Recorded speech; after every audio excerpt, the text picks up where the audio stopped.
قُلْ يَا عِبَادِيَ الَّذِينَ أَسْرَفُوا عَلَىٰ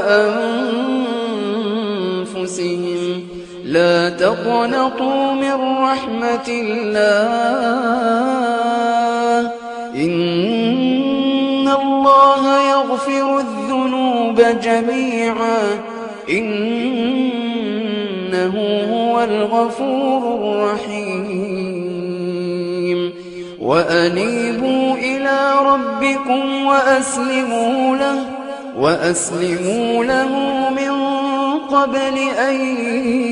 يَأْتِيَكُمُ الْعَذَابُ ثُمَّ لَا تُنصَرُونَ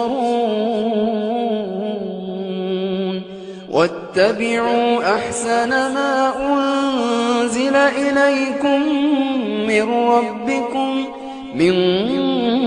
قَبْلِ أَن يَأْتِيَكُمُ الْعَذَابُ بَغْتَةً وَأَنتُمْ لَا تَشْعُرُونَ أَن تَقُولَ نَفْسٌ يَا حَسْرَتَا عَلَىٰ مَا فَرَّطتُ فِي جَنبِ اللَّهِ وَإِن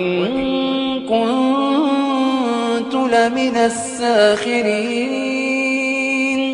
أَوْ تَقُولَ لَوْ أَنَّ اللَّهَ هَدَانِي